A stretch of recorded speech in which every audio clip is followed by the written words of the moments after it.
I think to this opportunity, so I'd like to give you a breaking news. Sorry.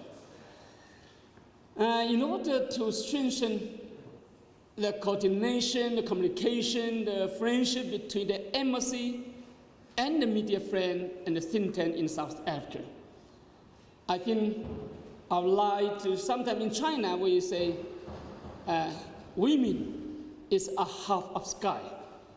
Not only the half of the sky, in South Africa, it seems to me in Africa, women everywhere and everything. And they are very active and very productive. So in the embassy, the same. Almost half of my staff also are the female diplomat. So today, I'm very happy as a symbol to empower the female diplomat. I'm pleased to take this opportunity to formally present to you all the embassy's spokesperson, a beautiful lady, and the friend everybody knows well, the Councillor Dupin.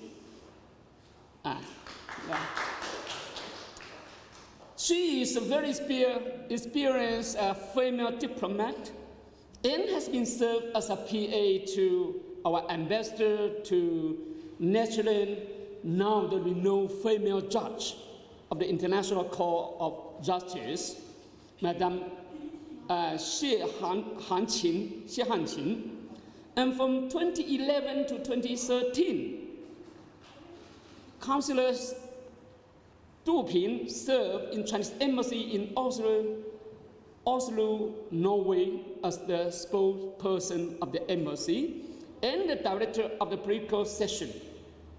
From 2016 to 2019, she served in our embassy in Washington doing policy research on the foreign policy of the United States and China-South Africa relations.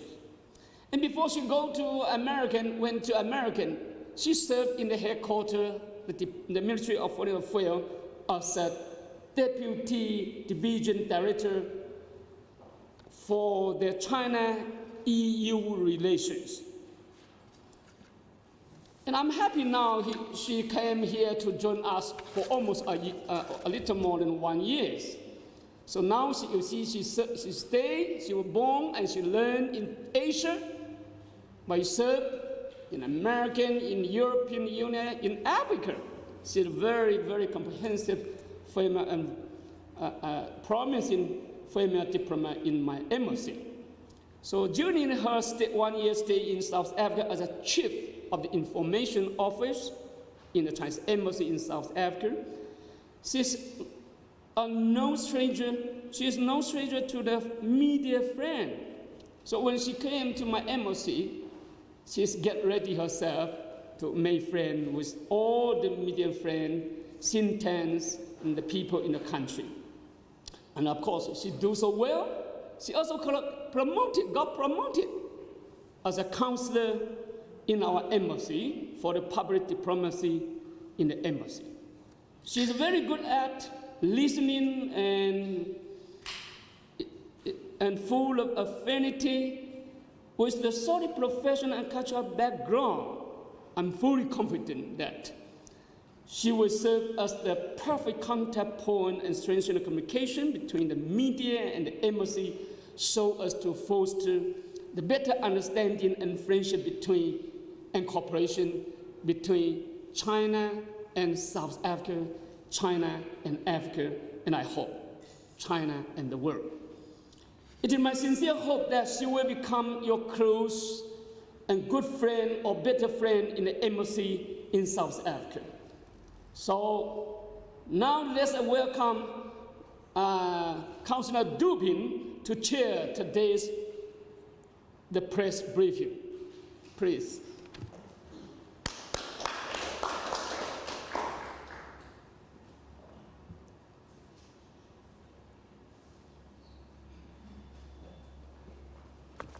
Thank you, Ambassador. And also my thanks goes to the strong support from my team. Today, I feel great honor to be appointed as the spokesperson of the Chinese Embassy. Actually, you may notice my resume. This is the first time I set my foot on this continent. I must say, I fell in love with this country immediately after I stepped out of the Otambo airport. And the longer I stay, the more passion I have for this country. And I promise you that I will inject my passion and also my sweat to this job so as to foster the better understanding between our two countries and two peoples. I believe we actually share the same goal, that is to bring the relations to a new height. Let's work together for this goal. Thank you. Now let's give the floor to the ambassador.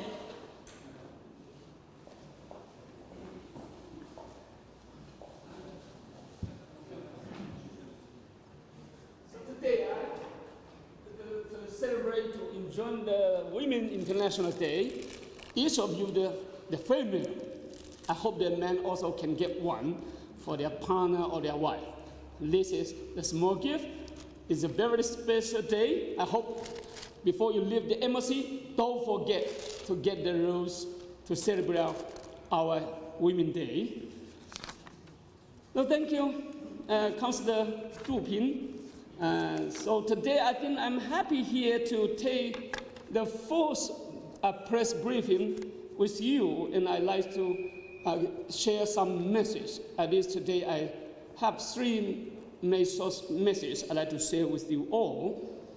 And because unfortunately, when we saw the outbreak of the novel coronavirus, first in Wuhan in China and out of China, and now, of course, more than 85 countries already got infected in the country. So now, I'd like to share with you that some of the latest information, what happened in China, how about the epidemic there.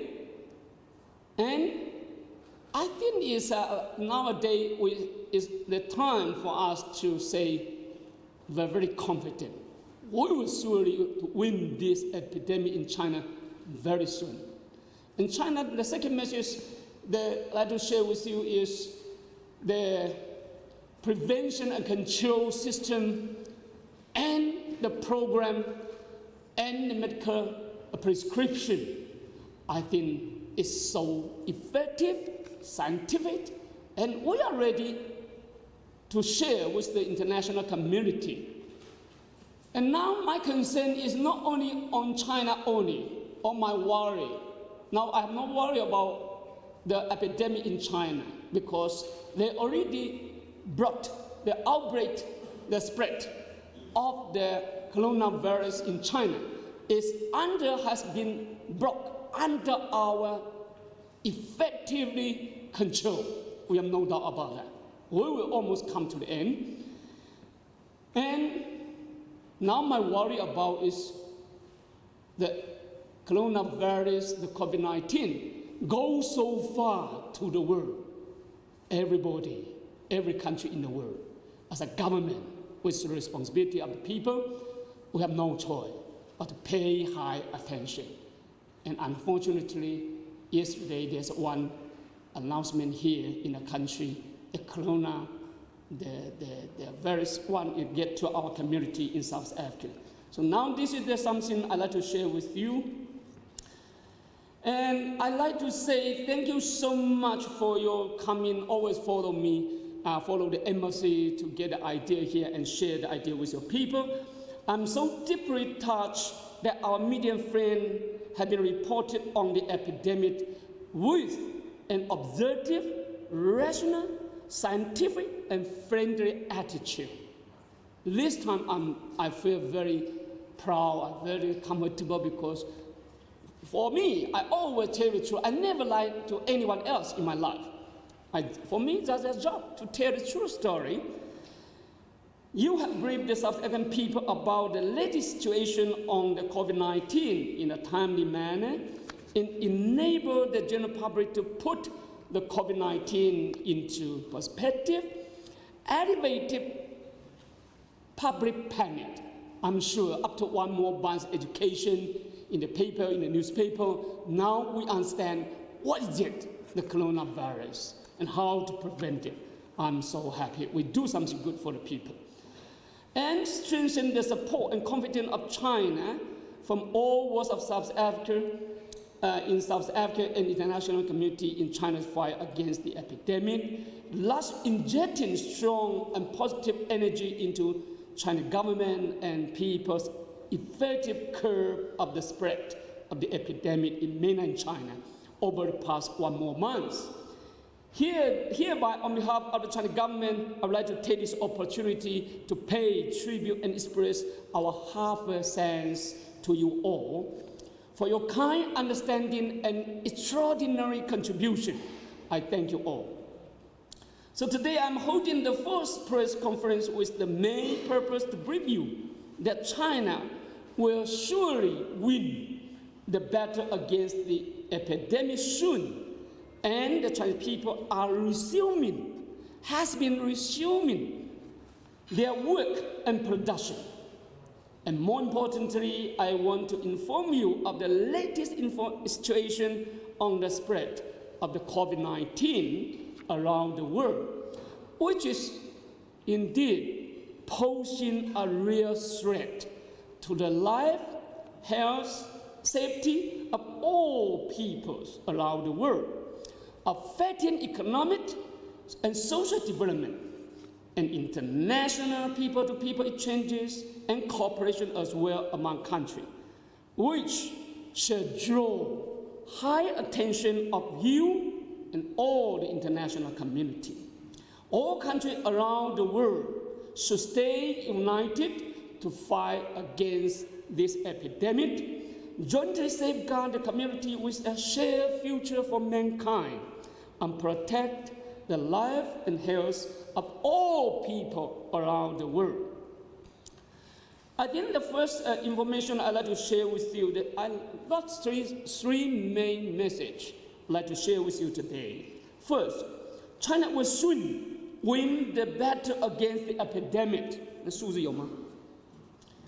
I'm proud to say that after one more month, over 1 month, a month of unremitting effort, the spread of COVID-19 in mainland China has been effectively brought under control.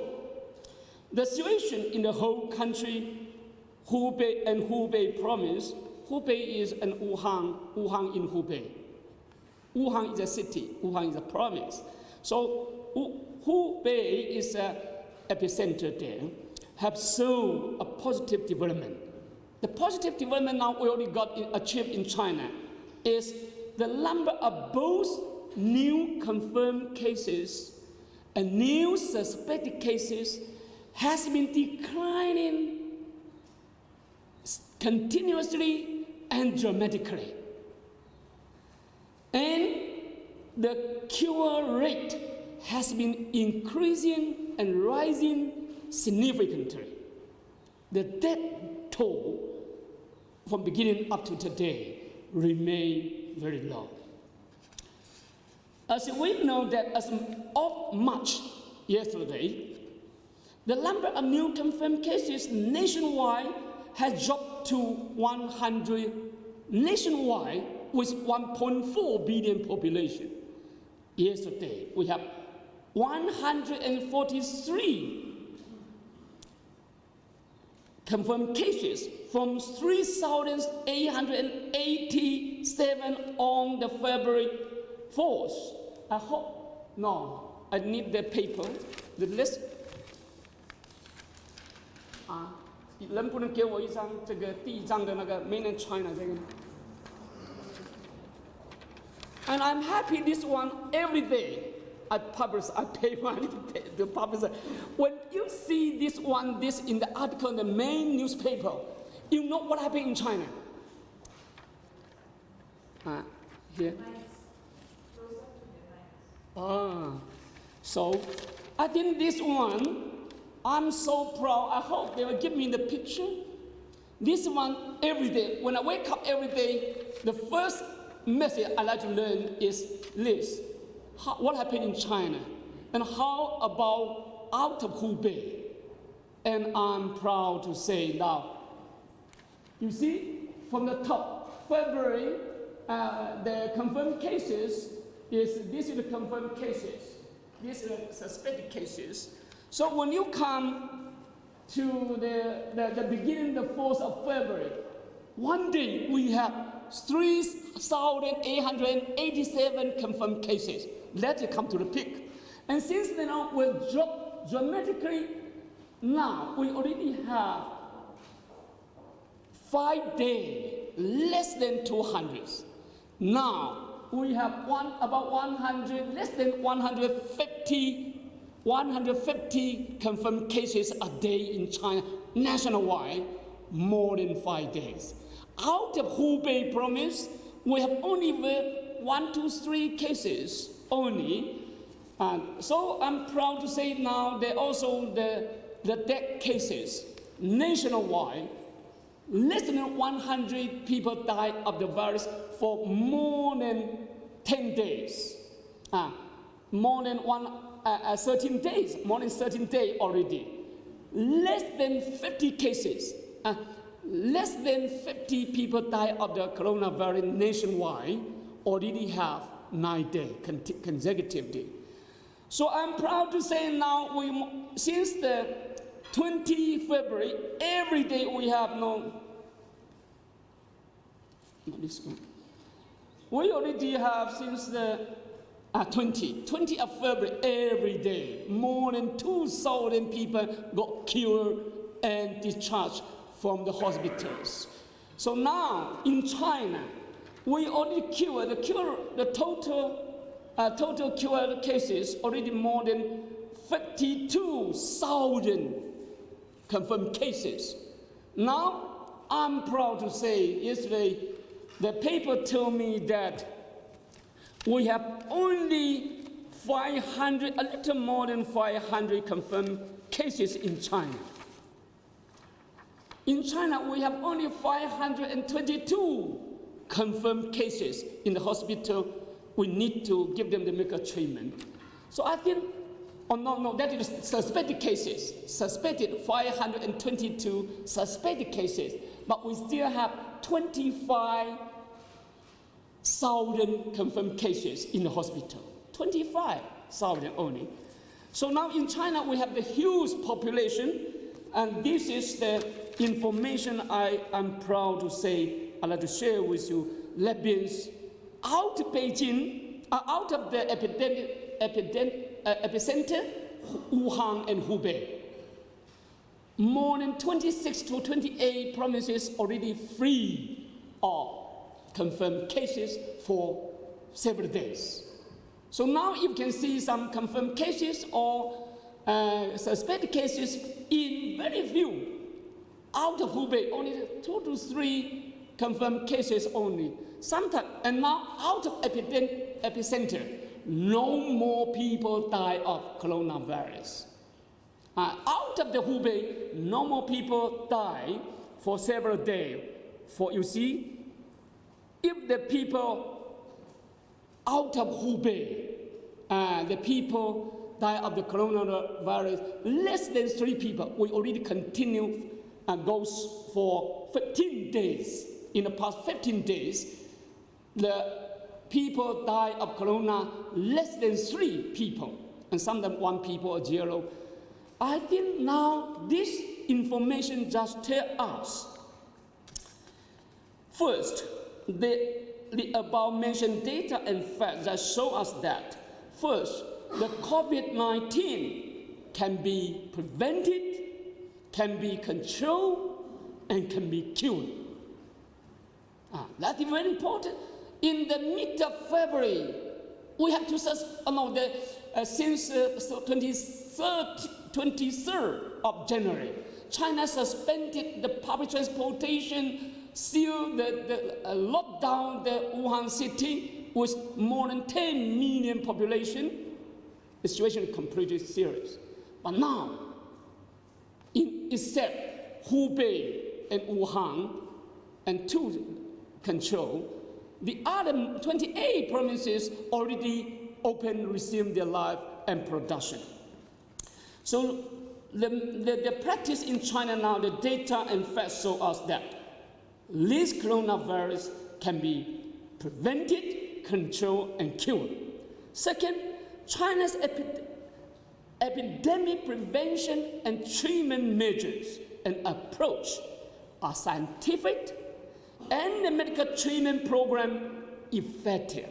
And medical treatment program effective. The third, the world has every reason to believe that China has the confidence, capacity, and resources to win this battle against the epidemic at an early day. And that is the message I'd like to share first. Second, because it's a self-practice and remarkable achievement we have made in China. So the second message I'd like to share with you is China prevention and control measures have provided the Chinese approach and the Chinese prescription for the global response to epidemic. The Chinese prevention and control measures and achievement have provided the Chinese approach and Chinese prescription for the global response to the epidemic. Long ago, the WHO's expert team, after the field visit to China, and especially in China, said China is the most experienced and successful country in fighting the COVID-19.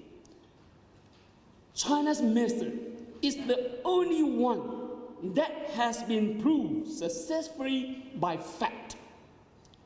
China's method is the only one that has been proved so far successfully by fact. And all countries shall learn from China's aggressive response mechanism. That is the conclusion from the expert team of WHO. The reason why China's approach to fight the sudden, unexpected outbreak of the epidemic is so effective and highly recognized by such an authoritative international organization as the WHO, is that I think the main reason, the first, General Secretary Xi Jinping, as the top commander of the party and the state, has always put the people's life, health, and safety first, and take it as the primary task of himself, of the whole party, and the government at all levels. He personally commanded and deployed the National Epidemic Prevention and Control Battle. From the beginning up to today, his eyes never shift the focus on the epidemic control and prevention. It is also attributed to the strong mobilization and cohesion of the Communist Party of China, we call CPC, and the advantages of the socialist system with Chinese characteristics. Such a system, socialism were for all, with Chinese characteristics based on our own culture, people, condition. What kind of a system? Good enough, I think the most important one, this system is good to concentrating resources on major accomplishment. We can mobilize all the resources, national resources, on major accomplishment. So this is, you understand what we are doing. And it also attributed to the Chinese culture, Chinese people that advocates bravery, solidarity, mutual support, and sacrifice in face of the challenges of our nation and people. It speaks volume about China's spirit, China's strength, and China culture, and fully embody the people-centered philosophy.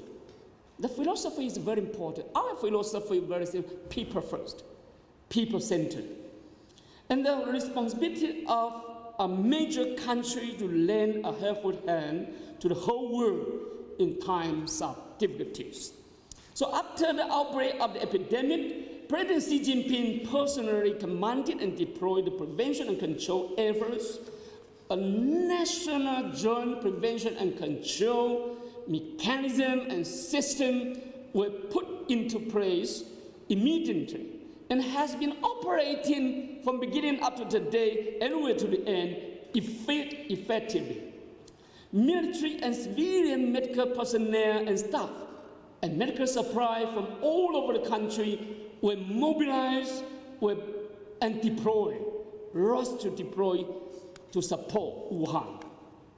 The whole city of Wuhan was locked down and a nationwide quarantine campaign was launched to safeguard the lives and health of the Chinese people and the people around the world.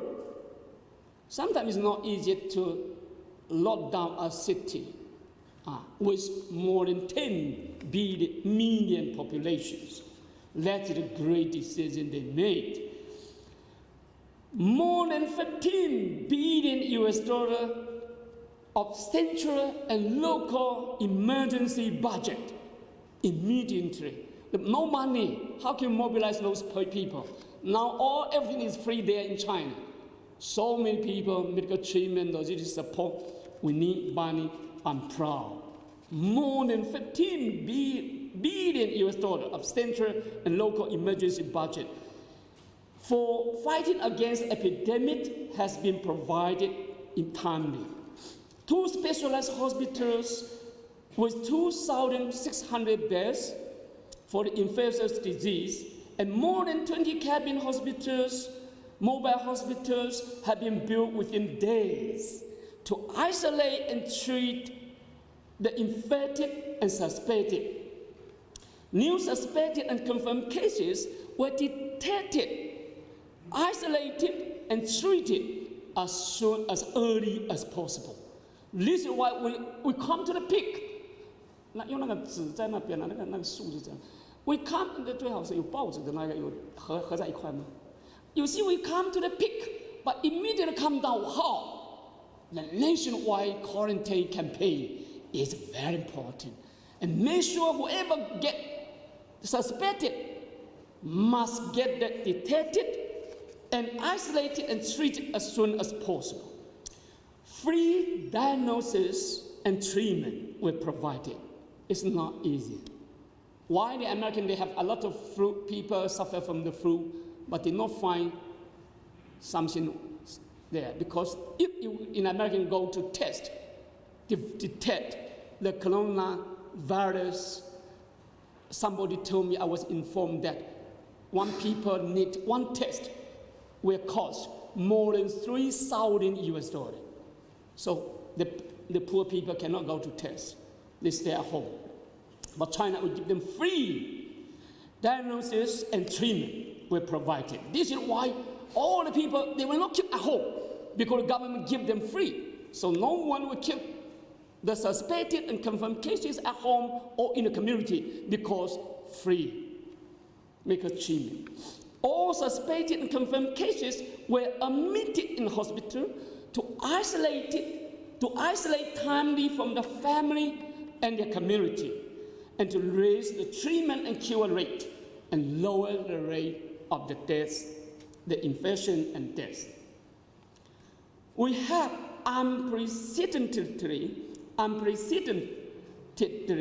quarantined a mega city of Wuhan with more than 10 million population and call on 1.4 billion population, more than that, to stay at home for their self-quarantine during the most difficult time, but also during our most important holiday each of the year, we call 春节, the Spring Festival.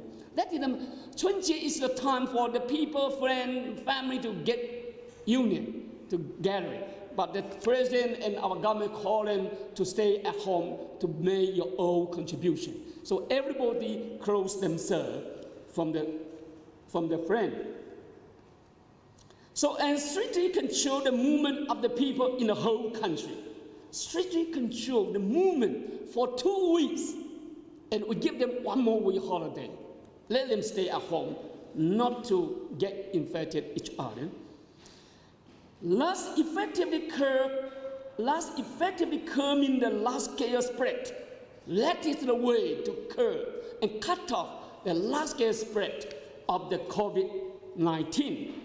So as the head of the WHO, China WHO COVID-19 Joint Investigation Group, the leader, called Mr. Bruce, and he is the senior advisor to the Director General of WHO, said, after the tour in China, he said, in face of the epidemic, no swift and resolute decision made by His Excellency President Xi Jinping, and China's response speak volume about his outstanding leadership and advantages of the Chinese system. At present, countries like Italy have begun to take similar measures. We're happy they also see of lockdown some city there. That is the best way, because up to today, this is a very deadly infectious disease. You don't know who they are, where they are, and that is the best effective way to identify, recognize, isolate from the community. We have carried out nationwide public health education to make epidemic prevention and control a conscious action of over 1.4 billion population. That is, I'm proud to say, very important. The nationwide public health education is the key to keep telling the people what is it that's spreading of the virus and how to prevent and control. That education is very, very key. So all Chinese people follow the instruction of the CPC and the Chinese government to quarantine themselves at home to contribute to the battle against the epidemic. We never forget. They suffer a lot. They sacrifice. But they did not sleep at home. They learn, they work, they shopping, they do business online. So even they are not sleeping there, they do business and make great contribution and sacrifices to quickly and effectively contain the spread of the COVID both in China and out of China. China cooperated with WHO in timely and comprehensive manner, pool all the outstanding scientists both at home and abroad. We open and invite the scientists from all over the world for joint scientific research. We are not alone. We are not fighting alone. We invite them to come to us, giving a full play to scientific and technological innovation in China. I'm proud to say. We have made use of such a high technology as a genome sequencing, 5G, big data, artificial intelligence to carry out the virus tracing, the virus tracing, vaccine development, online diagnosis, and treatment. We do not only the hospital rush to Wuhan, but through the internet, 5G and internet, the whole country work together with the people in Wuhan. So I think the public opinion monitoring, I think those things will benefit from the high technology. We have rapidly completed the whole genome sequencing of the virus and isolated its strains because the high technology innovation. We have timely developed the vaccine and therapeutic drug. The drug is also almost there. Accurately judge the epidemic development and monitor personal movement so as to achieve targeted prevention and control. We have timely summarized, improved, and promoted effective clinic diagnosis and treatment program. That is very important. This is unexpected coronavirus and the spreading disease. We don't know how to do it. So we improve in the fight against the epidemic over a month. China's COVID-19 diagnosis and treatment program have been updated to 6 edition. We improved the program 6 times already. We come to we do practice and summarize and improve again and again. So now we already come to the 6th edition. China has combined the Chinese traditional and the Western medicine, strengthened the research and development of effective drugs and vaccines, and actively explore land-drug intervention measure. We also actively explore land-drug intervention measure, which has achieved remarkable therapeutic result. So after more than 1 month of arduous fight, China has explored effective prevention and control program and medical treatment prescription for COVID-19. We are committed. We have the program. We have the prescription. More importantly, we are ready. We are committed ourselves to sharing the successful experience and what we have, the achievement we have, with the international community to jointly tackle this infectious disease crisis and improve the global public health governance system and capacity building and carry out exchanges and cooperation without reservation. We are ready to share with the international community without reservation. Third message I'd like to share with you is that COVID-19 is rapidly spreading worldwide.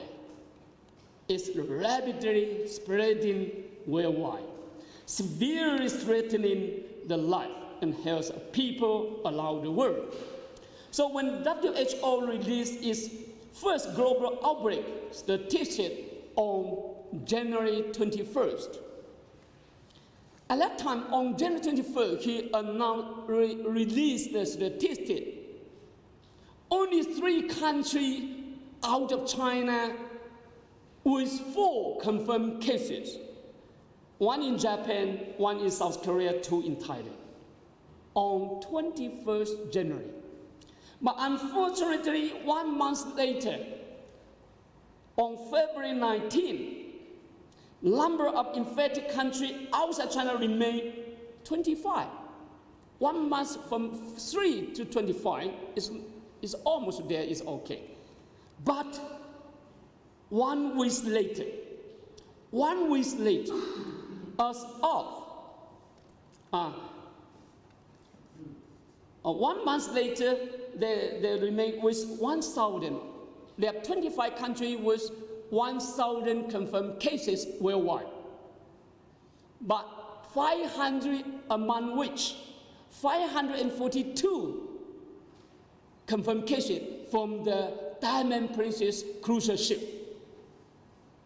Or most of them come from the evacuation. But unfortunately, since then on, just 1 week later, just you can imagine from 26 February up to today, up to tomorrow, yesterday, up to yesterday, just 1 week. The confirmed cases, they will come from 37 countries outside China with 2018 confirmed cases.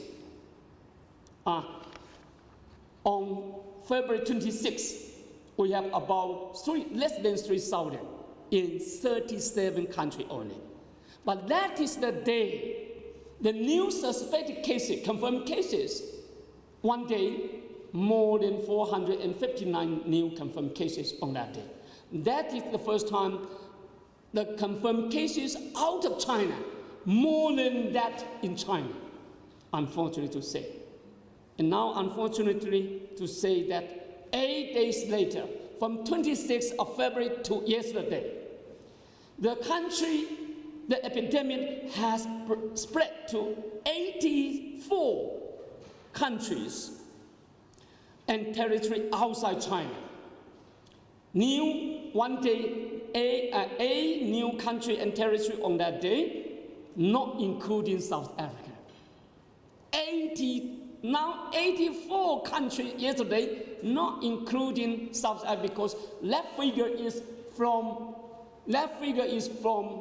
the WHO, so they are a little late. So South Africa, there's one confirmed cases happening here, but they're not calculated there. So now, unfortunately, you see just 8 days, the new confirmed cases almost grows more than 3 times. More than 3 times. And now, one day, the new confirmed cases worldwide have 98 confirmed cases a day now in the worldwide. That's the top 10 country, or top 4 country. Unfortunately, the top 4 country, just South Korea, they have more now. Yesterday, this is the day before, on much of the, that is the statistic is March 4, by the as of 4 of March, you see South Africa already have 5,766. One day they have 438 new confirmed cases. Italy, they have 3,000 more, and one day they have 587 new confirmed cases. Iran, also more than 100 confirmed cases a day, and Japan, they have 32.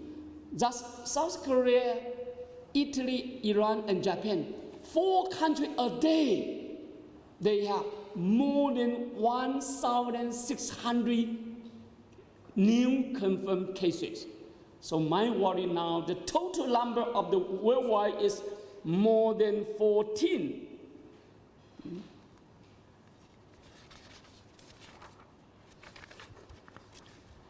14,768 confirmed cases is a bit go so far. I'm sorry to say, it's go very, very far.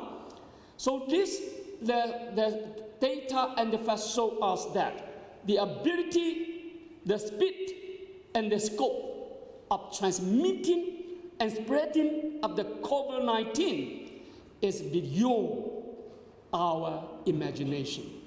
Now it's by week, by day, every day a lot. So the international community and government and people of all countries must pay high attention to and take joint action to tackle it. I'd love to share with you that we have to recognize and share the consensus that viruses knows no border. This is indeed a global battle between man and nature. In the era of globalization, all country interests are intertwined. So I'd like to share with you that our idea is no country can fight the epidemic alone. No country can fight the epidemic alone.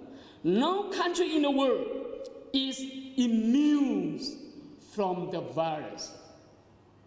No one. And now it's growing by week, spreading by week, by day. It's dangerous.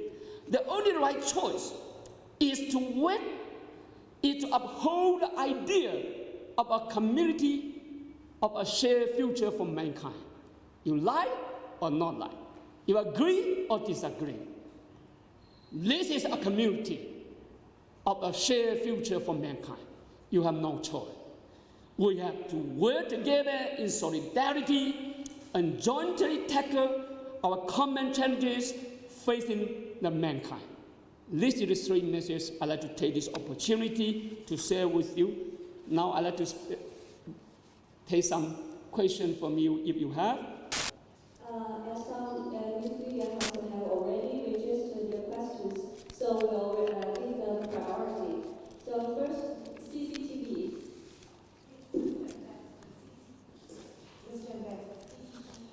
As you say, China has achieved positive outcomes in the epidemic registered control. Well done that side. However, outside China, recently the numbers of confirmed cases in several countries like Italy, Iran, and Japan are increasing rapidly. And the spread of the epidemic in the world now is starting to raise global concerns. We all have families out there in the rest of the world. Do you have a comment on the spread in countries outside of China? And how will China help strengthen cooperation with the international community to deal with this virus? Because China now has the historic blueprint of how to navigate this disease. Thank you. Thank you. It's a good question. Just now, as I also share some message from for you, that it is shocked and surprising to see that the COVID-19 has been spreading so rapidly around the world beyond our imagination. As much as on March 5, the 5th outside China, there has been 14,768 confirmed cases in 84 countries, not including South Africa one, and territory including the top 10. Just now, as I said, the top 10, South Korea, Iran, Japan, and the French, Germany, Spain, United States, Singapore, and UK. These are the top 10 countries nowadays in the world. So far, the confirmed cases have been found in all the continents except Antarctica. Now, I also about to share with you that all the continent, they already have a lot of cases. Already you see now in Asia, 26 countries already got infected in region. And in Africa, 6 countries, and European Union, 39 countries. European Union, 39 countries already got infected. The North American and Latin American together is about 8 countries already. The ocean region is 2. Australia and New Zealand also, they cannot be immune. And some territory, some small area also they have. Of course, there's one Diamond Princess. They're out of their territory. We don't know who believes. The ship is belong to American, but operated by UK, but close to Japan, but now they go back home. So that is one of the things, the situation. As I just now I said that the virus knows no border. And this is a global battle between nature and man. In this new era of globalization, all country interests are intertwined. So now country can fight the epidemic alone. No country is immune from the virus. The only right choice is to uphold the idea of community with a shared future for mankind and work in solidarity to jointly tackle the common challenges facing mankind. We always believe that only when the world is good will China get better. This is our belief. When the world is good, China will get better. So how can we do? We are in one community. We have no choice but to work together. So China, we are ready to share with other countries our successful prevention control program and medical treatment prescription to jointly contain and cut off the global spread of the COVID-19. We are committed. We are ready. We are also ready to work together to be a builder, a contributor, a promoter for a healthier and better world instead of bystander, onlooker, and will never be a destroyer. That is China. First, China will strengthen close exchanges and cooperation with WHO and relevant countries, especially those countries with severe epidemic situation, in scientific research on the various tracing, vaccine, testing, and drugs, and share research data, information, and experience, and jointly explore strategy to cope with the epidemic. I think we are ready to work with the WHO and the international community. Second, China will join hands with the international community to meet global public health challenges and support the WHO to play a pivotal role, a pioneering role in responding to global public health emergency and improving the global public health governance system and capacity building. I think that WHO, as a leader of the international community in such areas, we need to work very closely to strengthen their governance system and capacity building. The third, China will surely win the battle against the epidemic in mainland China as soon as possible, and resume the normal production and life of our people throughout the country. Meanwhile, as a major responsible country, we are committed to providing assistance within our best capacity to other needy countries or regions infected by the virus. China has already provided testing reagents to Pakistan, Japan, and African Union. African Union will already provide the detected reagent to the AU. And we have already shared our diagnosis and treatment program with many countries. The Red Cross Society of China and relevant enterprises have also provided testing reagents to Iran and some African countries, including South Africa. We already provided testing reagent. And we have sent our volunteer expert team to assist Iran. And if any country, they need the support, assistance, and cooperation from China, we are ready. At present, some confirmed cases of COVID-19 have been found in African countries, including one in South Africa. We are ready to provide assistance within our best capacity to help our neighboring country and African far from us, and other friendly countries in the world. Together, we can and will surely win the battle against the epidemic globally as soon as possible, and contribute China's approach, prescription, strength, and resources to safeguarding the life and health of the Chinese people and all the people around the world. So here I would like to say we are ready to fight, not only to win the victory to the end in China, but also we are ready to work together with the world, especially the country severely hit or affected country. Whoever needs our support, we are ready. I thank you. Second, China and Africa link. Thank you, Mr. Ambassador. China recognizing. Some experts and reports said that the novel coronavirus may come from pangolin or bats. And some people from the United States or some other Western countries did claim that this virus is made in China. However, up to now, there is no authoritative evidence on the source of the virus. This is not so conducive to the epidemic prevention and control. Do you have any comments on this? Thank you.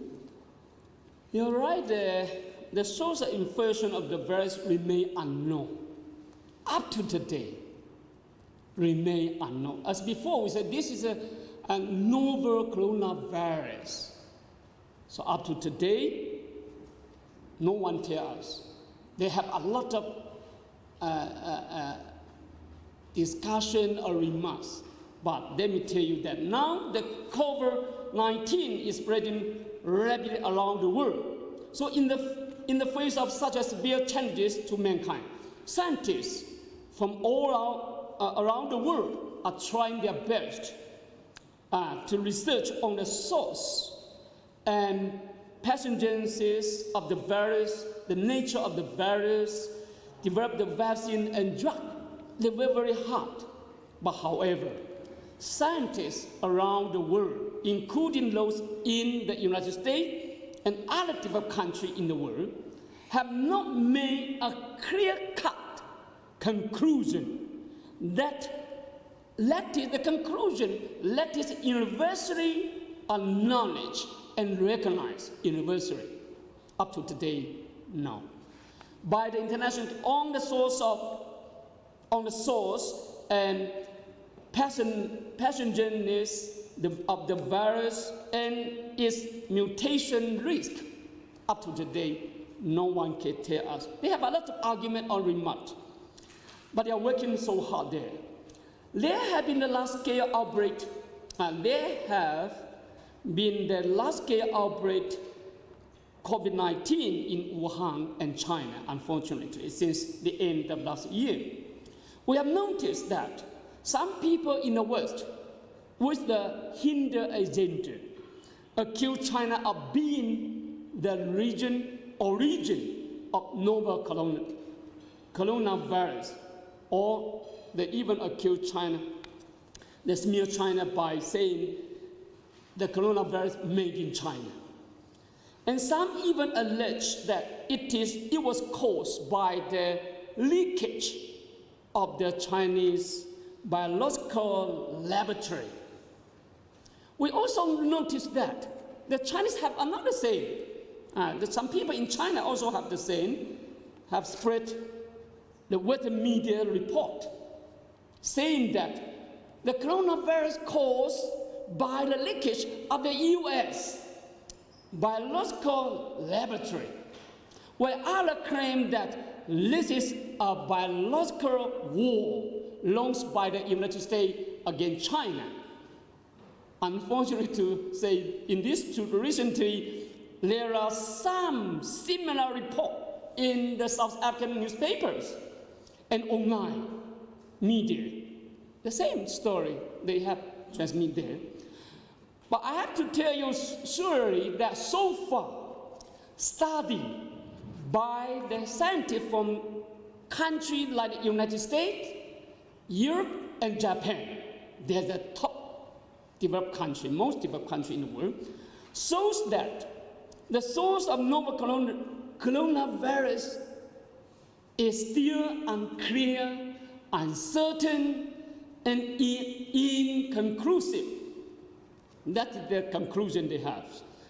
On January 26th, the Science magazine, the top one magazine called Science magazine, published an article entitled "Wuhan Seafood Market May Not Be the Source of Novel Coronavirus Spreading Globally." That is his quote.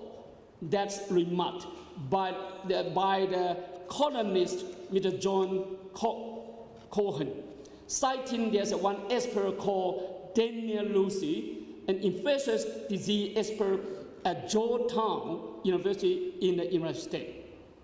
That is the infectious disease expert at Georgetown University after her study. That is to say, Wuhan seafood market may not be the source of coronavirus spreading globally. And also, there's a scientist also said that after their study, the scientist said, if they say Chinese government and the WHO said the first patient with symptoms of the COVID-19 was found in December 8, 2019 in Wuhan. If that is true, then the first human infection of the COVID-19 should have happened before November 2019, which means that the virus was originated from elsewhere, then spread to Wuhan supermarket. That is the study in American and the conclusion from the study. On February 28th, the British newspaper called Guardian published another article entitled Coronavirus may have been in Italy for weeks before it was detected. That is the British newspaper Guardian said, saying that, I quote, the coronavirus strain isolated from the Italian patient have genetic differences from the original virus strain isolated in China and the virus strain of the 2 Chinese tourists who were sick in Rome, and that the transmission of the virus is not so recent in Italy.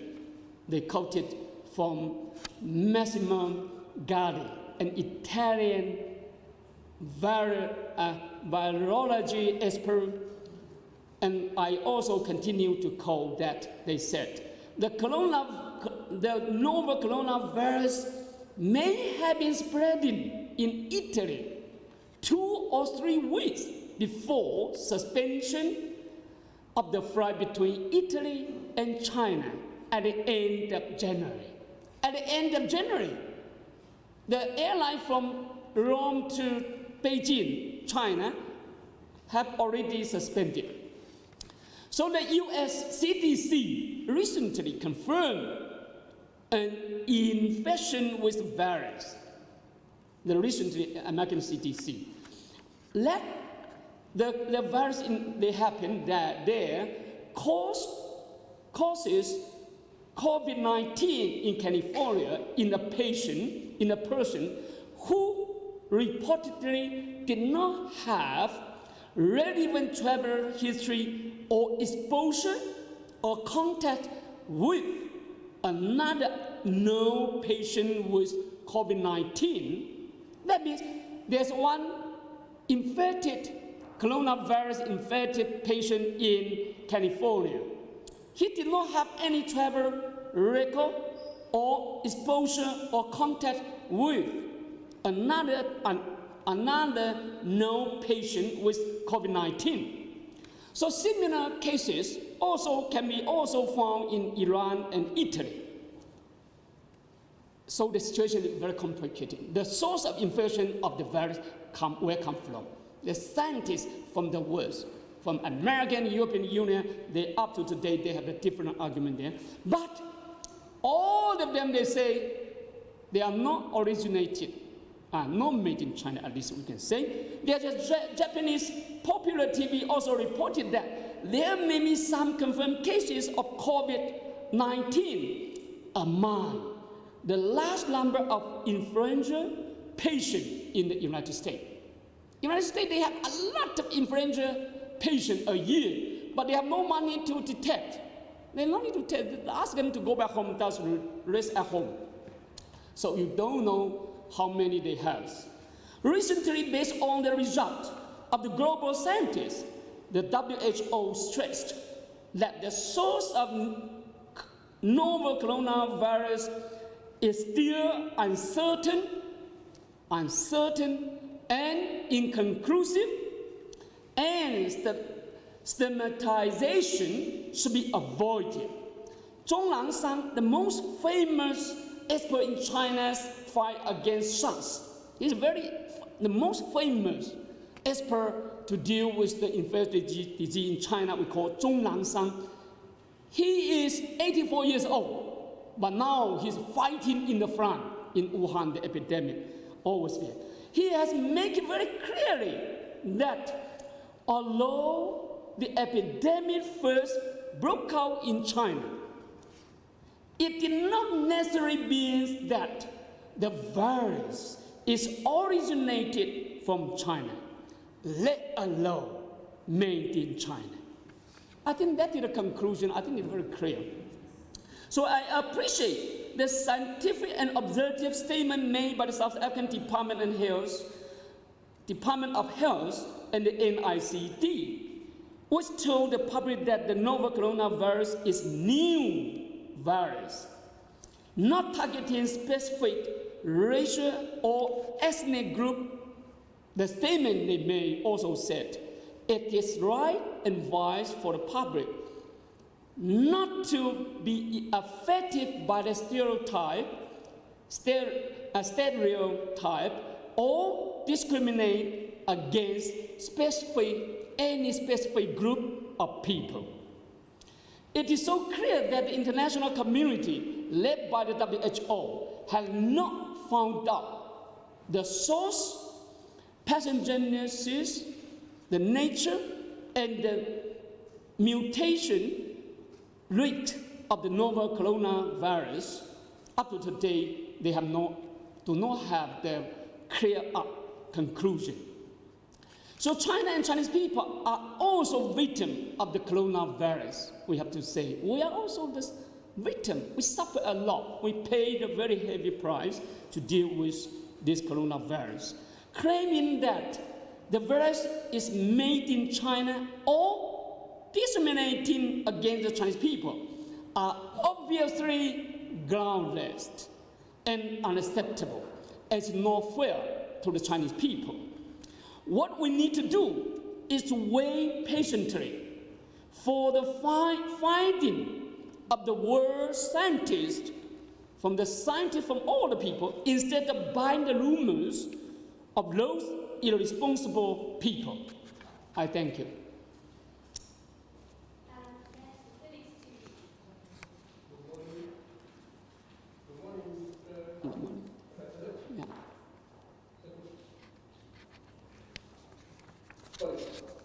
Recently, the Standing Committee of China's National People's Congress adopted a decision on completely banning the illegal trade in wildlife and eradicating the bad habit of the consumption of wild animals so as to ensure people's lives, health, and safety. The decision is highly appreciated by many wildlife organizations and conservationists.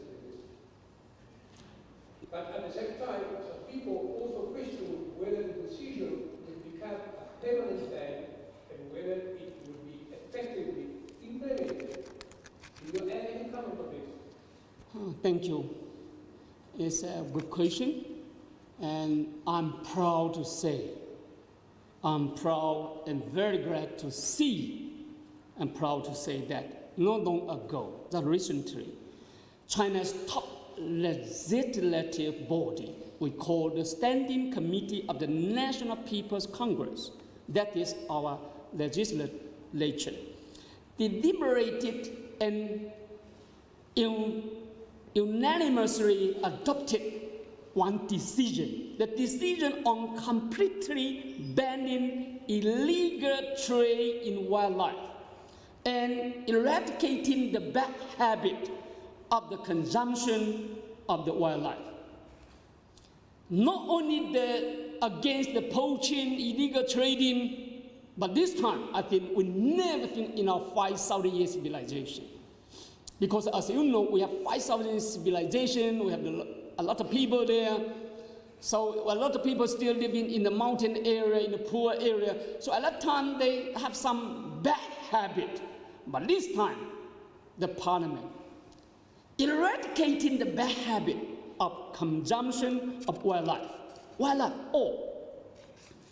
So a lot of people here, through Twitter, they send a message to me, so they are happy to see that. So following the complete ban on the processing and sale of the ivory and its product by the Chinese government at the end of December 2017. At the end of 2017, the central government decided to complete ban on processing and sale of ivory and its product. Ivory product in China, we have 1,000 years of that kind of part of our culture is cultivate and is an artist, how can the products. But in order to protect the wildlife, we not give them any space. So we ban completely. I'm proud of President Xi Jinping And this time he take a step forward.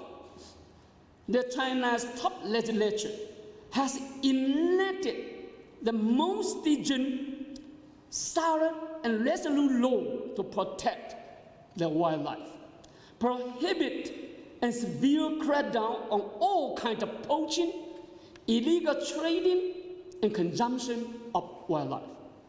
I think to eradicate the bad habit, sometimes it's not easy. But now we adopt as a law, not only the decision, but as a law. President Xi Jinping always stressed that man and nature need each other. We need the nature, nature needs the man. So the human being must respect, comply with, and protect the nature.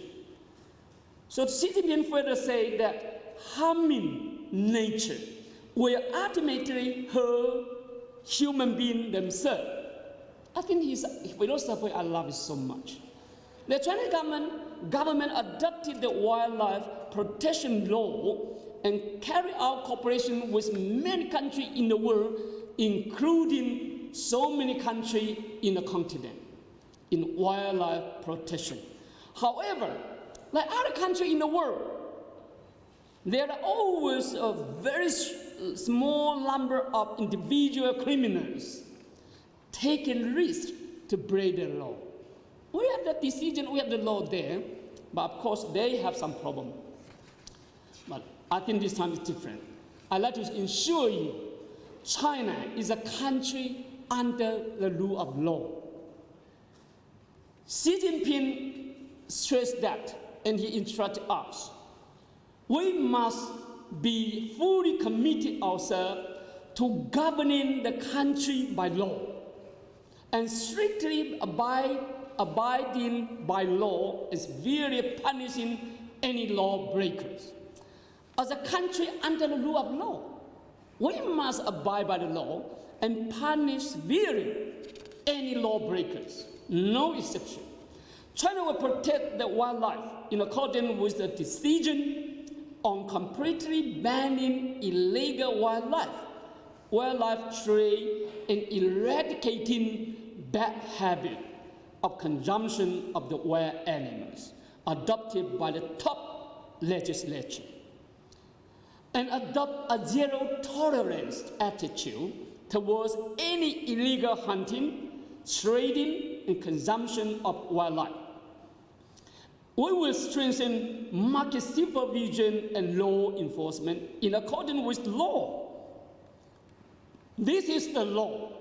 This is the law and must be followed. And resolutely ban and crack down on any illegal hunting, trade, and consumption of the wildlife. So unfortunately, as before, we have some bad negative news about China and some area there's in the southwestern part of, there's one small area there, I even never been there and did not know their name. 什么林呢？那个吃狗肉的玉林 the small area. Unfortunately, they eat the dog. So now I think they are also within, this is the decision. This is the law adopted by the top legislature. They are not allowed to do. We will eradicate all the bad behavior. So we sincerely hope that all organizations and people devoted to wildlife protection in the world can recognize the firm commitment and significant progress made by the Chinese government in wildlife protection, and give us some encouragement and support. I think it's very important. When the people do good, we need to give them some up and support, not complain again. So instead of criticizing the issue of wildlife protection by maliciously attacking China and Chinese people, it's so unfortunate. Very few people there, but they're talking about over 1.4 billion population. I never eat those things. My son will never eat those things. My family, the younger generation, like my son, the good educated people like us, will never eat those things. Very few people in China, unfortunately. But I'm so sorry, you see, through my Twitter, I tell him the law so it's good, but still, those guys, I know them very well. They have the so sorry, the heart is not open to each other. We already have the decision, but they attack us very seriously. I don't like that. Because why? Being a man, kind to each other. Be a man, kind to each other, honor to each other, the world will be better. You will live a better life. If he has the heart, always have something, he don't have to open his mind to the heart, to the world, to the new things, and keep close his eye, I don't think he can have a better life in his life. So because if you criticize such a kind of things, every country have the law, every country have the law enforcement. But why we have the crime? The same story. American have the law. South Africa we have the law. But why we have so many crime? Quite natural. Don't worry. But the most important now we have the law, strengthen the law, and then law enforcement. I am proud. China, we honor all we promise. Whatever my president and the government and the legislature adopted, no exception to do something different. So it is not good, not just to criticize such an issue. It's not justice or not fair to over 1.4 billion Chinese people, and also not helpful to the protection of the wildlife. Protecting wildlife is the common cause of all mankind, not only you and me, but all people. Protecting wildlife is a common cause of all mankind. China is willing to strengthen law enforcement cooperation with other countries, resolutely crack down on all forms of wildlife crimes, and jointly safeguard and promote the harmonious coexistence between man and nature, so as to build a more harmonious, healthy, and more beautiful world. I thank you. CCTV? Thank you, Officer. Thank you.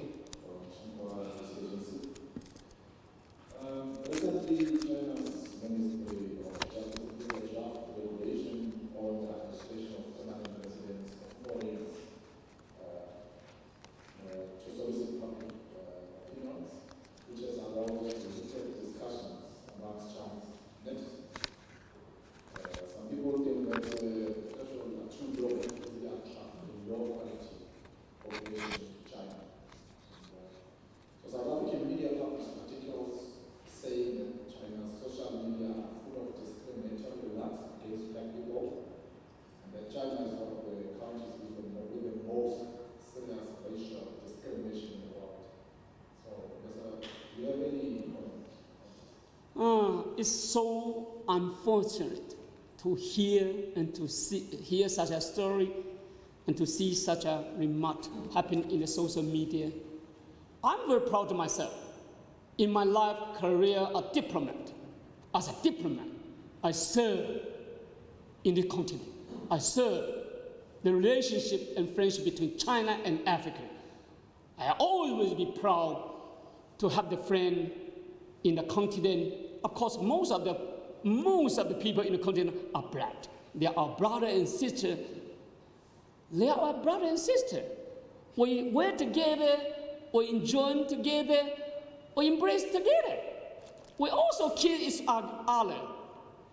So I think, but it's so unfortunate to see such a certain Chinese social media have such a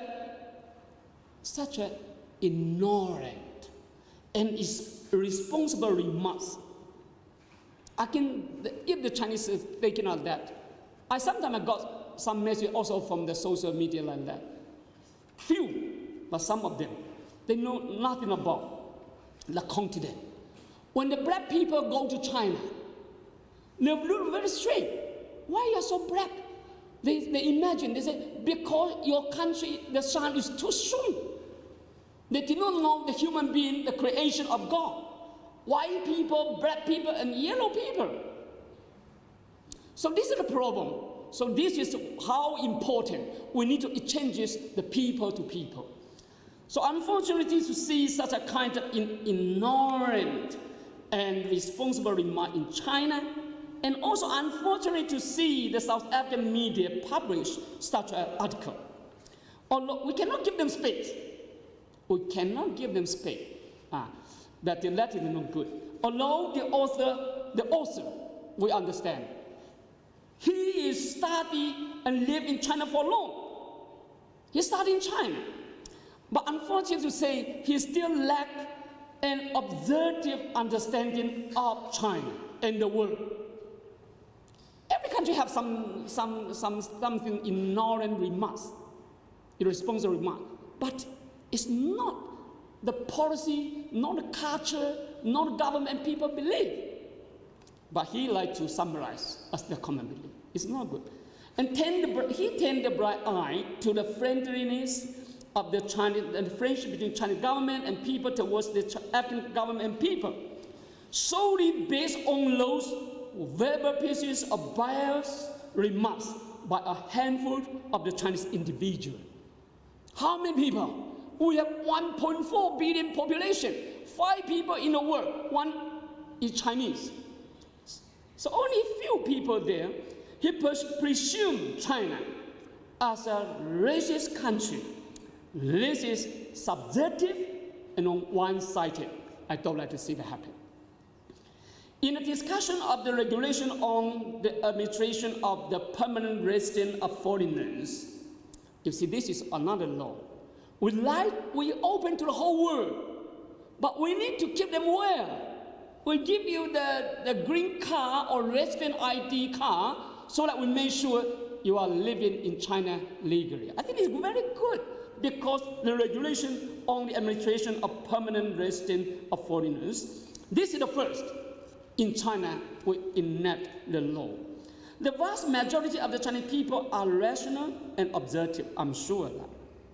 The world is colorful, but every country has some and very small number of racist remarks and also those extremely people. The same. China is no exception. We have huge population there. I think it's quite natural. Not everybody say good about China, even though they are the Chinese. They have a different position and knowledge, perception. There have been nearly 900 million internet users in China. We have about 900 million internet users in China. It is normal for some of them have the different voices and argument, even some extremely one-sided statement, which shows that China is a country with freedom of speech. They are free to talk. They have about 900 million internet users. We have more than 1.4 billion cell phone users. How can control them? They are free to talk to each other. And the WeChat in China is hard to control. They are free to say. However, those incorrect remarks, irresponsible remarks, cannot represent and kidnap the mainstream public and official opinions in China. China is always opposed to racial discrimination in all forms. China is a country that cherishes etiquette. We cherish etiquette. More than 2,000 years ago, Confucius, a famous China educator and philosopher, said that it is a great pleasure to have friends coming from far. That is Shandong University, that author studied in Shandong University, where the author is studying, is located in Confucius' hometown, Shandong province. So China The Chinese people have always been hospitable, kind, and friendly nation. We always treat foreign friends as honored guests, including African brother and sister. You see, even my president, my foreign minister, our diplomat here, when we see you, the black people, we always call brother and sisters. Chinese government have always regarded Africa as a good friend, good partner, good brother. China is sincerely committed to supporting African countries in achieving self-sustainable development. China-African friendship has stood the test of time, and our win-win cooperation has yielded fruitful results. African countries and people know best how our relation between China and Africa and China-South Africa cooperation.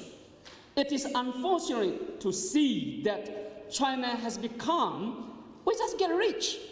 So there are still so many people who never travel out of the country, so they know very little about there are black, white, and yellow people in the world. The people, when the black people go to China, they give you the strange eyes. Don't be strange, because why? They know nothing about the world. They know very little about the world, unfortunately.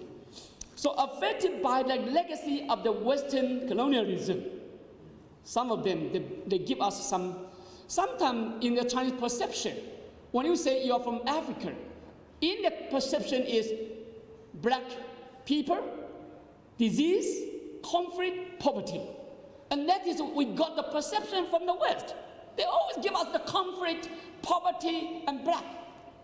So I think, unfortunately, they're affected by the legacy of the Western colonialism. Some Chinese people do not understand and have the misunderstanding about the black people, resulting in some one-sided and wrong remarks. I think it's also quite natural. They know nothing about the world. This highlights the importance of strengthening people-to-people exchanges. This is why I came here and tried to mobilize more and more delegation from the country to China and invite Chinese to come here, because we know each other. For me, you are my brother and sister. You see, whoever comes to this continent, we know who you are. Any attempt to capitalize on the issue to show the discord between China and African countries is doomed to fail. We believe that such groundless and wrong remark will be firmly opposed by the government and people in both China and Africa. I thank you. Would you please name your organization?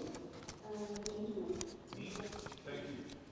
Ambassador, I'm Jean-Jacques Cornish from Eyewitness News. The South African government plans to repatriate about 150 South Africans from Wuhan. What is your view on this? Do you believe this is the safe thing to do? There's also resistance from South Africans to having these people come back. Do you think that we should accept our compatriots? But most importantly, do you believe that it is safe to repatriate these South Africans at this point? Thank you. Thank you, my dear. I think the anxiety and concern of some South African citizens, especially those citizens in China and their family here, the anxiety, the concern about their relatives, their children in China, far from their home, and they stay there for the quarantine, follow the quarantine program for 1 more month. And of course, there's some complaint and concern is quite understandable. And also the decision made by the president and your government at the request of those families also quite understandable. Because we are friends, you are free to keep your children at my home. We tell you, they are safe. I'm proud to say there are more than 3,000 South African citizens, including most of them are the students, 3,000 students in China. 100 to, a little less than about 200 students in Hubei and Wuhan. But up to today, I have to say, I'm proud.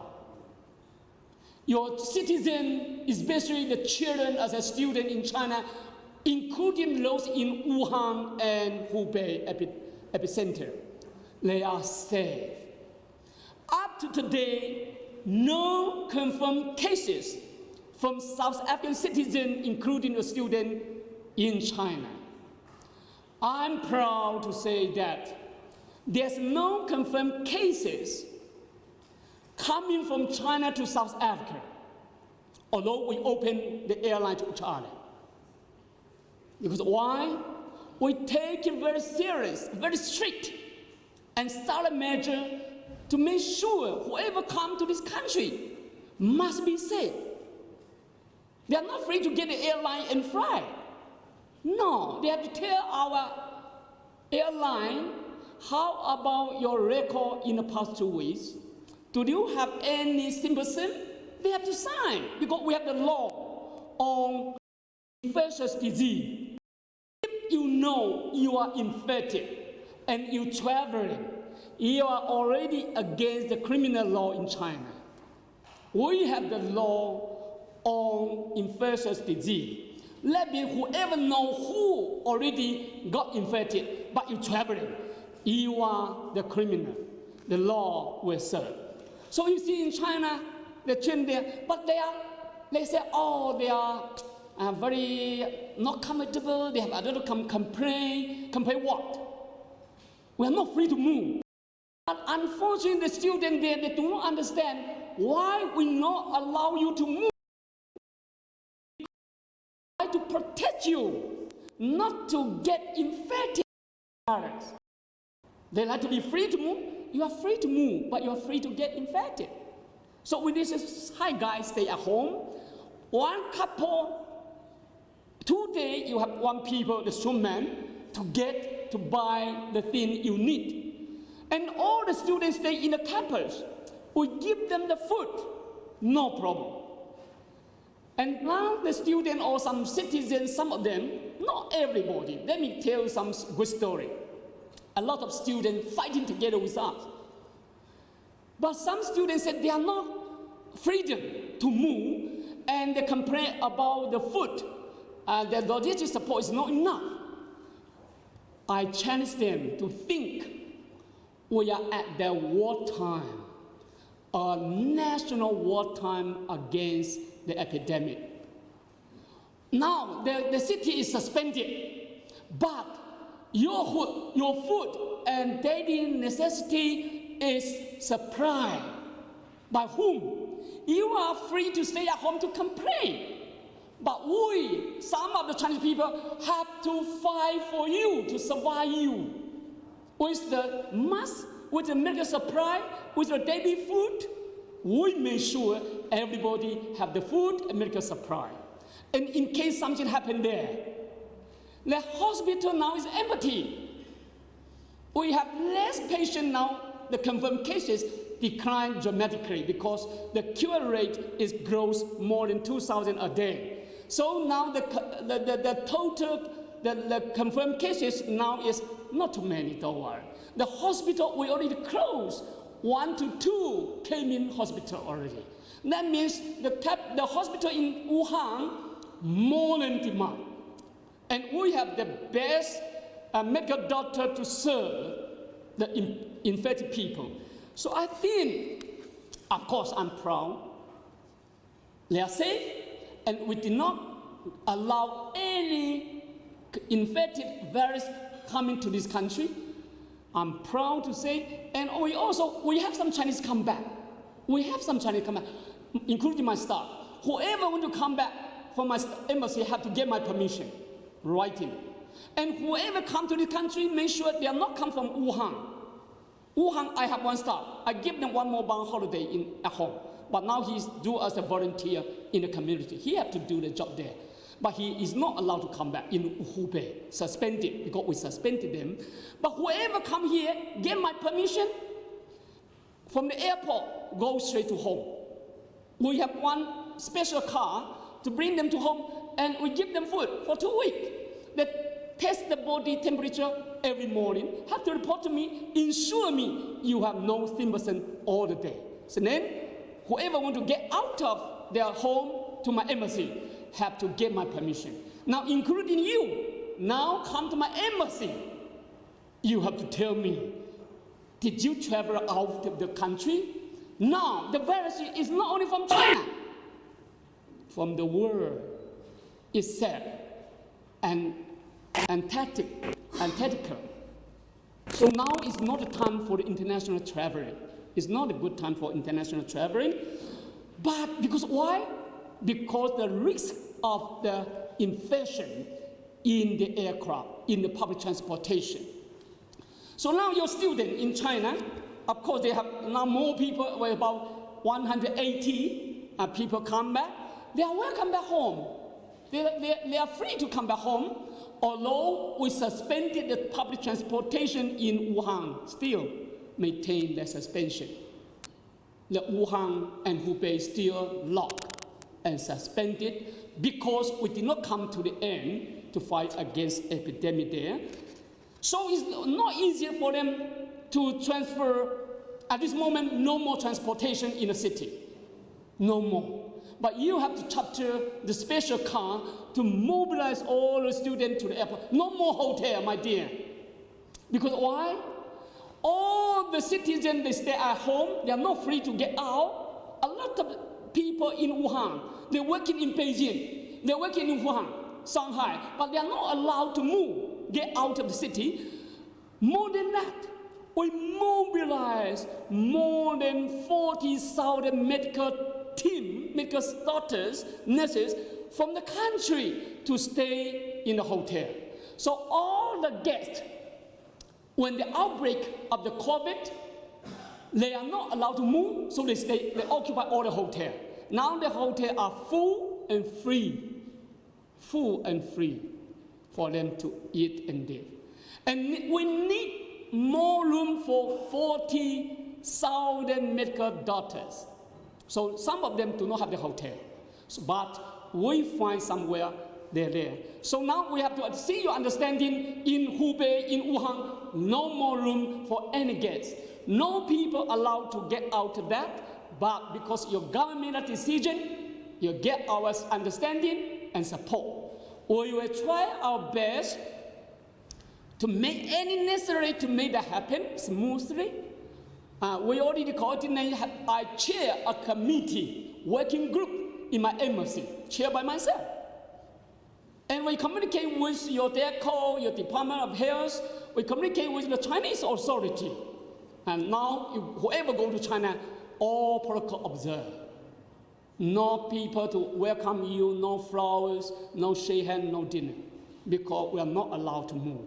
We are fighting. We are at the war time, still in Wuhan and Hubei against the coronavirus. We still have more than 20 confirmed cases in Hubei. We are still fighting, and our soldiers, our medical doctors, they are fighting for us. So I also like to see your understanding that as a brother and sister, when you make that decision, you are free and you get our support. And of course, we are ready to support you. And we also call, I'm happy the government already made that very strict plan. I think the minister of the health department, he is very professional. He keeps his eye very close with the epidemic in China from beginning up to today. He never shifts his eye. He maintained a close contact with the WHO every day. He knows the epidemic more than anyone else in the continent. I can challenge. He is the expert. So he understands, at the request of their family, to bring those people here is a big challenge to the government, but as a responsible government, he has no choice to bring them here. And also he already have I said no international flight, but charter airline. They already have the charter airline. I hope they when they get ready, we are ready. So now the mobilization is in this time. Who will go there? Now the people from Wuhan, Hubei is not allowed to get in. But now who will go there to welcome your children to come back? Is their family? No. The professional team must be there, well equipped, because you don't know where the coronavirus. And when those people come, I'm happy your government all get ready the quarantine areas, keep them well. And after 3 weeks, of course, you know how to deal with them. I'm very confident the government have the very, very professional program to deal with this case, and you will get our support. And we're together to make sure we hope and pray not any single virus evacuated together with the people. I don't like to see anyone else. We are ready to check. Whoever have the symptom, they are not allowed to leave China. So that is, for China, they are free to come, register to come back, but before they get on board, we'll give them the temperature check to see the symptom or not. I make sure, but your team also will be there. So we work together to make sure no people infected come back with the virus. So we need to take it very seriously, but we are ready to work together with your government. I thank you. And next. Okay. So from the SABC, I just want to find out the impact of the coronavirus to the economy of China. China being one of the largest economies in the world. The trade between South Africa and China is quite huge. The volume, particularly on export and import commodities. How is this virus affecting even trade? And can we expect a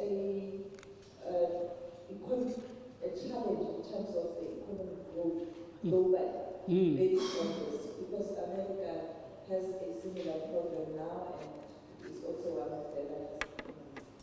And then the last question is about you have just outlined what China is doing to ensure that you don't have your citizens visiting South Africa who are vulnerable or who might bring the disease here. But generally around the world, particularly on the continent, because of the relations between China and Africa, we're building lots of infrastructure on the continent. There's heavy traffic, you go to Addis, Ethiopian airline and all that. All the embassies on the continent, are they doing the same? Is the directive from China, from President Xi Jinping, that Marshall Plan type of thing, or the military decision in terms of how you have to deal with this? Talk to us about him, hands-on and interacting with you guys, but also with other heads of state. We're supposed to have a big summit. People are, cancelling gatherings, G7 is not happening. Many conferences have been called off. Thank you. It's very, very important issue. One hand, we're concerned about the coronavirus spreading, the epidemic. The other hand, economic development. So now it's very important to balance these two. So unfortunate to see when that in the beginning of February, or from the 23rd of January, my government decided to suspend it, Wuhan. It's not a simple decision. Just suspend it with more than 10 million population, and you suspend it, what's the meaning? That means the disease is very, very, very serious. So first I'd like to tell you, just now I forgot to mention, in our fighting against the epidemic in China, I have to take this opportunity to express our heartfelt thanks to South African government, His Excellency President. He gave me 3 times bilateral opening, condolences, solidarity, give us support. The major political party give us support, like there's ANC, the Communist Party, including in Qatar, they give us support. The social media, I appreciate so much the great role you have played, the contribution you have made. I'm so touched. I'm very proud of you. And also the people of South Africa. Now I just received several donations, my cash, from the companies here. when the Chinese, they say sorry because of coronavirus, I did not go to South Africa as my plan for the Lunar New Year. A lot of people cancel their trip to South Africa. There's one company called Sun International. That company is the first group to declare we will return the money back completely to you all Chinese. We are together. How much they lost? They lost more than 10 million rand. Just return. And then they also give me a lot of fun. As I come from the Sun City, I go to the Times Square. They give us fun to support China to fight the epidemic to the end as soon as possible. They understand. When China sees that we end the epidemic fight against epidemic, more tourists will come, more investment will come. So they give us source and solidarity. We appreciate so much. I also like to take this opportunity to appreciate those students, your citizens in China. You are not sleeping there. Sometimes some people are arguing, but I'm proud. When we built 2 hospitals in Wuhan in 9 days and 12 days, you South African scientists work together with us because we need to work day and night. So the drone, we need equipped with the light. I was informed the light is from South African scientists. Your people is working there. There's one student called Mr. Brett who is studying in Hangzhou for 9 years. And now he do not stay at home to complain. He go to the street. He fight together in the society, in the community. He said, I'm as a doctor, as a medical doctor, I learned from China. Now China in the difficulties. We have to together. Now I have some students. They also have a lot of students now working in Wuhan and Hubei. They work together with the community as a volunteer. A lot of people, I cannot pronounce their name, but they have a lot of people fight together with us. I'm proud of them. And also, of course, we have some students also in the country. Some of our friends, they got their scholarship from China. I know their parents, how about some of the officials in the government? I said, how about your children in China? The children in Beijing send a message to the mommy. I'm so touched. He said, Mommy, we are studying in the country. They see us as a brothers and sisters. Now our family have the problem. We cannot live at this moment. We have to stay here and fight together with them. I'm so touched. A lot of students, I'm so touched there. So there's one student wrote one letter to their parents in Limpopo. I'm so touched. He said, at this moment, I cannot live. I need to fight together. So that is first I'd like to come to your question. All the embassies in the world, under the strong leadership of Communist President Xi Jinping, we have no exception. We must do the same or better to follow the instruction of His Excellency President Xi Jinping and the central government. They give us the instruction to work together with the government, the people, the media, our Chinese citizens here, to make sure no virus coming from this continent. Because when this continent got infected, who will fight together with you? When Ebola happened in some Western African country, you understand, at that time I was at DC. I'm proud because I keep saying, when Ebola broke out in Libya, Guinea, and Sierra Leone, American, the first country to close the embassy, evacuate their people, the Western people, they suspended the airline, no more in and out. So I called my authorities, say, hi guys, we need money, our brothers are dying. My friend, they say, I give you money. I said, money is everything, but not everything now. Money is something, but not everything. When the area suspended from the world, money is nothing. They can buy nothing. I need chopper aircraft. And finally, because my president's decision, we have a lot of argument. Who will go to the affected area? And how can we get the aircraft back from affected area? They have a lot of argument. It's hard for me to persuade them. But in the same time, my president gave me the instruction by writing, go immediately So I'm proud I was at DC. We made that happen. Each of the flights from China, we have to pass by 19 countries. I have to get each of the permission from 19 member states. And we got there with chapter 23 aircraft from China to that affected area. I'm proud. So that means when this continent get infected, who will fight together with you?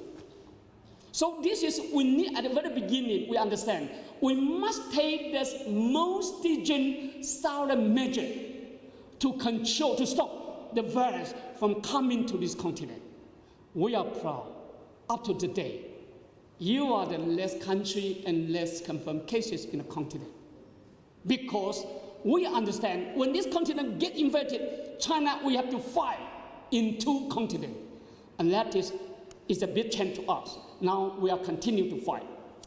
So for economic, now the people understand where is China. As before, they're talking against everything against China. Now, China is one of the major engines to drive the world economy. Since 2008, the contribution of Chinese economy to the world economic growth comes to about 30% every year. The world economic growth rate, 30% come from China. So if China, the engine stop or slow down, if China get cold, everybody in the world will sneeze, including Americans. So this is what my president said, we are in a community of a shared future for mankind. Sometimes some countries do not understand. Now I hope after this corona epidemic, they will understand. We are in one community. We have no choice but to work together. So now this coronavirus now is globally. As my concern is not only in China, the engine. We already resumed the work because only Wuhan, Hubei, we suspended. Beijing, we are very cautious because we still have individual cases in 2 to 3 provinces out of Hubei. Now, in the past 5 days, except Hubei, only 2 to 3 provinces in China of 31 provinces have individual cases, confirmed cases. But we are still very cautious. We cannot allow them to spread. So now, because China is there, we need to contain and defeat the virus calmly and effectively.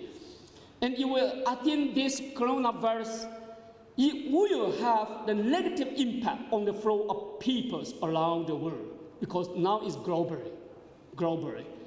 So if we fail to stay united and contain and defeat this virus in a timely and effective manner, it will have a negative impact on the flow of the people around the world, as well as the economic activities such as industrial production of all countries, not only in China, but all countries. It will deal a heavy blow to international air transportation, tourism. Now is not the right time for international traveling. But if everybody stay at home not for international traveling, the airline, I think they will pay the very high price. Now is also the heavy blow to international air transportation, tourism, trade, investment, and finance, and disrupt the global industry chain, supply chain, and capital chain. And it will also have a negative impact on a weak recovery of world economy. Facts have shown once again that in the area of globalization, no country can fight the epidemic alone. What we need to do is to share the responsibility and join hands to meet our common challenges so as effectively control and defeat the spread of the epidemic as soon as possible and promote an early day recovery of the world economy. China needs a peaceful and prosperous world, and the world also needs a stable and prosperous China. China has become the world's largest manufacturer of high quality and affordable goods. Affordable goods. It's very important, high quality and affordable goods. And the main supplier of raw materials and semi-finished products for many foreign enterprises. China, we are the main supplier, not only the manufacturer, but also the main supplier of a lot of raw materials and semi-finished products for many foreign enterprises. China is the world's second largest consumer market. And if China suspended activities in China, you can imagine, the market is not there. China has also become one of the most important sources of FDI and outbound tourists. Every year we have more than 130 to 150 billion US dollars as a FDI. We have about 150 million outbound tourists person time out of China. So through the outbreak of the COVID-19, the world has come to realize China's importance in driving the global economic growth. The negative impact of the epidemic on China's economic and social development is a short term. In China, it's no problem. It's short term, and generally speaking, is controllable. Because the fundamental of China's long-term economic growth have remained sound, and this will not be changed. The fundamental of China's long-term economic growth have remained sound, and this will not be changed. At present, except Hubei, all other provinces and cities in China are speeding up the resumption of production and life and restoration of life in an orderly manner. The huge potential and strong momentum of China's development are being released. And we will surely realize the objective of the social economic development this year, especially the goal of building a well-off society in an all-round way, and ensure that all 1.4 billion population will be out of poverty. So now my worry are not about the epidemic in China, but the wide and rapid spreading epidemic around the world. The international travel is obviously not the best choice at this time, which will certainly have a negative impact on personal people-to-people exchanges between China and South Africa, China, and the world. And South Africa with other countries. At this moment, I don't think the people are happy to travel out of the country. So I think it's not the best time, it seems to me. And of course, they also will have the negative impact on the mutually beneficial cooperation in such areas as tourism, trade, investment as well. Since January this year, the number of Chinese tourists and business groups to South Africa and Africa has decreased dramatically. Now, very few people from China, because the embassy also told us to see them here. We asked them to stay here until the end of the epidemic in China, before they come in. So now no more tourists, no more business come. So where's the tourism and trade between us? So that is, in these 2 months, the price we pay is very high. We sincerely hope that the international community will strengthen solidarity and cooperation to effectively curb and cut off the spread of the COVID-19 as soon as possible, so as to restore the international exchanges and cooperation. So this is, I like to say, this is the global war between the man and the nature. Because at this moment, if somebody like to stand as a aside as a bystander or onlooker, you are not serious man. Because now is the time to work together. This is a global war between the man and the nature. And friend in need is a friend indeed. The Chinese government and people will never forget the various support provided by the South African government and people, especially the media and enterprises, during the tough time of Chinese fight against epidemic. So now is our time. We are ready. We have the program, we have the system, we have the capacity, we have the resources. In terms, some country in the continent, they need the help. We are ready. So as long as South Africa is ready, the mutual beneficial cooperation in investment, trade, and tourism between China and South Africa will surely embrace the greater opportunity for common development after epidemic. That is some of the idea I'd like to share. Thank you. Due to time reasons, shall we just... Okay, I have two. Yeah. And from China Global Television Network. Ambassador, you were talking during your presentation about lockdowns and the importance that they have played in the role in containing the virus in China. You're suggesting in Italy they should be considering it, and I think it's a good idea. At what point do your health authorities advise South Africa about the importance and value of a lockdown if there's a concentrated outbreak of the virus? I think the city lockdown because the outbreak is almost out of control. So you at that time, because this is an unexpected virus, this is the unexpected and unknown virus. No medicine, no vaccine, and you can imagine so many people get infected at that time. They're spreading. This virus is serious problem is when the people got infected, he did not have symptoms immediately. That's a serious problem. So now the danger is that we have to recognize this coronavirus. Up to today, we almost know who they are. But the best way is to identify who infected, who is got infected, and then isolate the people. For South Africa now, up to today, we don't have that kind of panic, because why? That is come from outside. And now we already recognize the most important is who keep close with that the infected people, the confirmed cases. Those people, including the medical workers, doctors, nurses, they must be isolated. And they have to keep distance from their family. In China, the problem is serious. There's one Chinese, the young guy, he traveled to Wuhan, and he had nothing wrong, did not feel uncomfortable, and he came back home to celebrate with the Lunar New Year with the family. But 4 days later, six of the family members got infected. There's one student who traveled to Hubei, and he came back here, did not feel any uncomfortable, but he had the classmate gathering, 10 people sitting together to enjoy.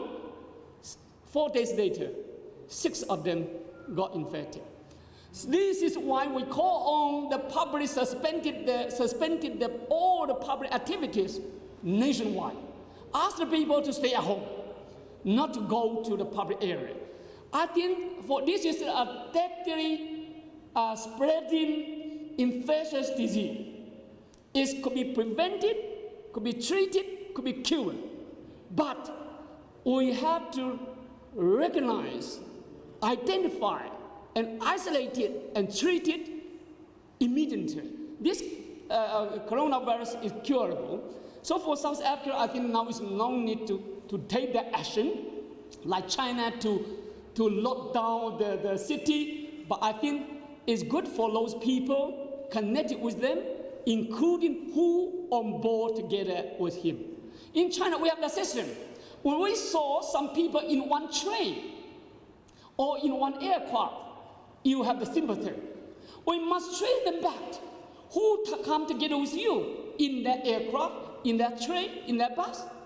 All those people must be requested, quarantine themselves, or we need to separate them from the community and the family. I think this is the best and effective way for any government in the world to deal with the spreading infectious disease. Thank you. Hi, Ambassador. It's Kai here from the NCA.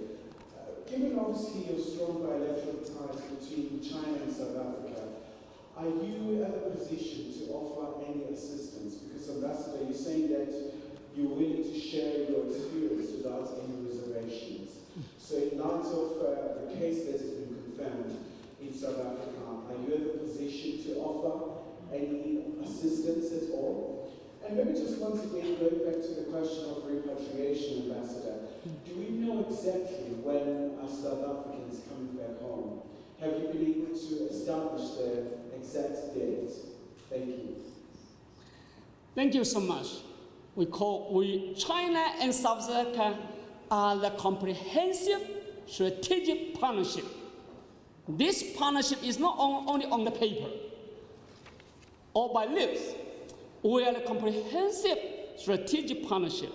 That means not only one area or other area, comprehensively. So I think I'm very happy when we are in the difficult time from the beginning up to today. We enjoy the brotherhood, solidarity, and strong support from your president, from your government, from your political party, from the media, from the people. We are very proud as an ambassador of China to South Africa. I always kept saying and talk very highly about our relationship. This is the relationship. We have the relationship not only in good time, but when you are bad time, we facing the common challenges, we have no choice but to fight together. You already give us the good example. You give us the strength, solidarity, and support. Of course, we always stand together. We are ready. And we already maintain a very close contact with your government, your DECO, your Ministry of Health, and other departments in the country. We maintain such a very close contact between ourselves and always keep briefing each other the latest information. Information is very important. And up to today, South Africa, I'm proud to say the South Africa, the health system led by this minister, Honorable Mkhize, he is a very professional people. I like him because why? He keeps his eyes close to China and the world. And he tried his best to get ready. So it seems to me now we have one case. But no need to have any fear or panic. Don't worry. Because why? We already know who he is, where they are. And the most important is, of course, they must be requested to have the good quarantine program. And for China, the detection, that we call it the reagent, we already donate to you, and more will come. We already get the message, more reagent will come, and we already donate some to the AU Commission. And more than 1,000 box already donated. They will share with the member state of the AU. So for African continent, from beginning up to today, will remain the same. We are ready to fight in both China and Africa. This is why we need to stop the virus from coming to China or anywhere to this continent. But unfortunately, some you don't know how can we stop the virus from coming from China? But now the virus come from the world. So unfortunately now a lot of countries got infected. They did not get the original, they did not originate it or transmitted from China. So that is now we have to pay more attention.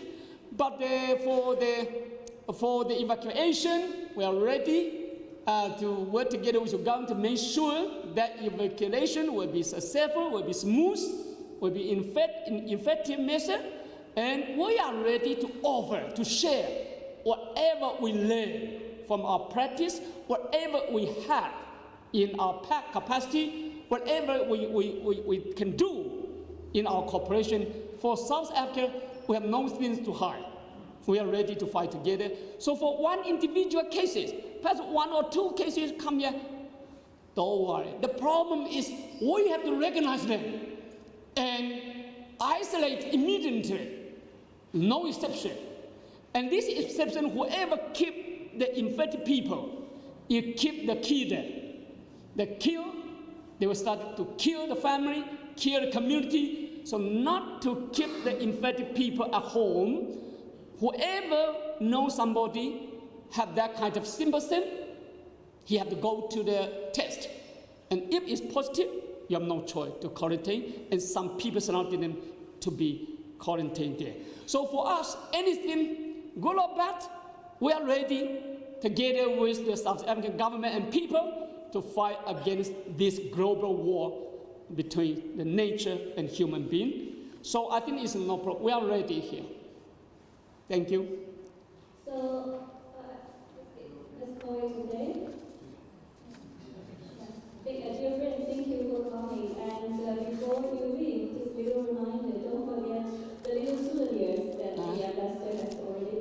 Now don't forget, the lady wear for yourself, and the band, of course, you have to bring to the wife.